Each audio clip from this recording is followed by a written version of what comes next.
Supreme कोर्टात आज असा प्रश्न विचारला गेला ज्यामुळे काही क्षणासाठी कोर्टरूम मध्ये शांतता पसरली। आम्हाला नेमकं ठरवायचं आहे की ठाकरे गटाचे आमदार अपात्र की शिंदे गटाचे।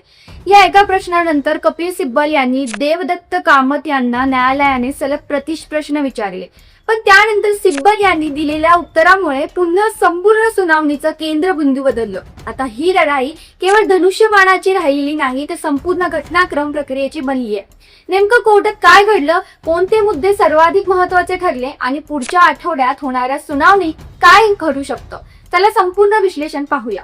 सुप्रीम कोर्टात आज शिवसेना पक्ष, धनुष्यबाण चिन्ह आणि आमदार अपात्रता या तिन्ही प्रश्नांवर एकाच वेळी अत्यंत महत्त्वाची सुनावणी झाली।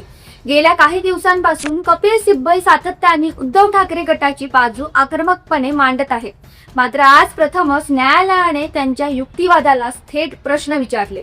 त्यामुळे काही काळासाठी सुनावणीचं पारडं कुठे चुकतंय याबाबत संभ्रम निर्माण झाला। मात्र त्यानंतर सिब्बल यांनी देवदत्त कामत यांची केलेली स्पष्टीकरणामुळे पुन्हा चर्चेचा केंद्रबिंदू बदलला। सर्वात पहिला आणि महत्त्वाचा प्रश्न न्यायालयाने विचारला तो अपात्रतेच्या प्रक्रियेबाबत। न्यायालयाने विचारलं की 22 जूनला शिवसेनेत फूट पडली, 23 जूनला अपात्रतेची याचिका दाखल झाली, त्यानंतर प्रतोप बदलणे, गटनेते बदलणे किंवा इतर संघटनात्मक निर्णय झाले। जर अपात्रतेची प्रक्रिया सुरू झाली होती तर त्यानंतर झालेल्या सर्व कृती कायद्याच्या दृष्टीने ग्राह्य धरायच्या का, हा प्रश्न अत्यंत महत्त्वाचा ठरला।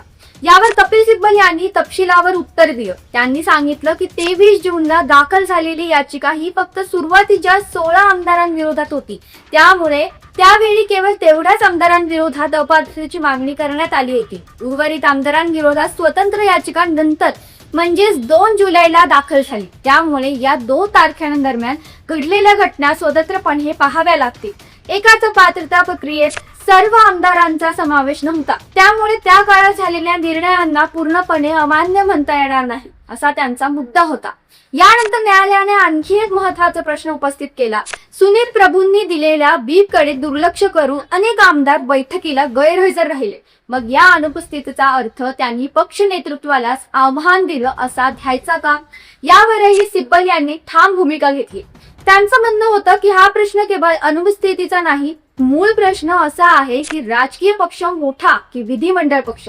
जर राजकीय पक्ष सर्वोच्च असेल तर त्याच्या अधिकृत व्हीपचं उल्लंघन करणाऱ्या सदस्यांविषयी कायद्याने निर्णय घ्यायलाच लागेल। आजच्या सुनावणीत अनेक जुन्या न्याय निर्णयांची उल्लेख झाला। काँग्रेसमधील फुटीच्या काळातील इंदिरा गांधी विरुद्ध ब्रह्मानंद रेड्डी प्रकरणाचा संदर्भ देण्यात आला, त्यावेळी दोन्ही गटांना स्वतंत्र चिन्ह देण्यात आलं होतं।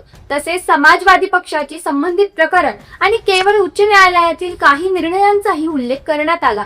या मागचा उद्देश एकच होता, पक्षातील फूट आणि पक्षाच्या मालकीचा प्रश्न न्यायालयाने यापूर्वी कशा पद्धतीने हाताळला होता हे दाखवून देणं। दरम्यान कपिल सिब्बल यांनी निवडणूक आयोगाच्या भूमिकेवर पुन्हा जोरदार प्रश्न उपस्थित केले। त्यांनी विचारलं की 2018 मधील शिवसेनेच्या पक्ष घटनेत बदल झाला असं आयोग म्हणतो, पण ठाकरे गटाने ती घटना आयोगाकडे पाठवलीच नव्हती, तर आयोगाकडे ती आली कुठून, आणि जर आयोगाकडे ती आली होती तर नंतरची ती घटना अमान्य असल्याचं कसं म्हणता येतं। हा मुद्दा आजच्या सुनावणीत पुन्हा केंद्रस्थानी राहिला। सिब्बल यांनी आणखी एक महत्त्वाचा दावा केला। त्यांच्या मते सुरुवातीलाच एकनाथ शिंदे यांच्याकडे स्पष्ट बहुमत नव्हतं। आधी 16 आमदार, नंतर 31, त्यानंतर 39 अशा टप्प्याटप्प्याने त्यांचा संख्याबळ वाढला। अनेक खासदार आणि आमदार सत्तांतरानंतर त्यांच्या बाजूने गेले, म्हणजे बहुमत हे सुरुवातीपासून नव्हतं, तर सत्ता स्थापन झाल्यानंतर वाढलं। त्यामुळे केवळ नंतरच्या संख्याबळावर पक्षाची मालकी निश्चित करणं योग्य ठरेल का, हा प्रश्न त्यांनी उपस्थित केला।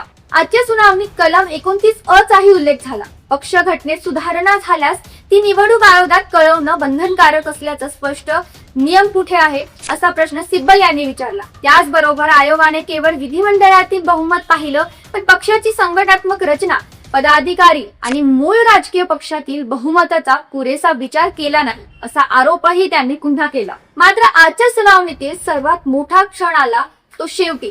न्यायालयाने स्पष्ट केलं की या प्रकरणाचा जो अंतिम निर्णय दिला जाईल त्याचा परिणाम मुख्यत्वे भविष्यासाठी असेल। याचा अर्थ न्यायालयातील निर्णय भविष्यातील कायदेशीर स्थिती स्पष्ट करू शकतो, परंतु आधी झालेल्या प्रत्येक प्रशासकीय किंवा राजकीय निर्णयावर त्याचा परिणाम कसा होईल हा वेगळा कायदेशीर प्रश्न असेल. त्यामुळे पक्षचिन्ह, पक्षाची संघटनात्मक स्थिती किंवा भविष्यातील निवडणुकांबाबत परिणाम होऊ शकतो. मात्र याचा नेमका व्याप्ती अंतिम निकालातच स्पष्ट होईल.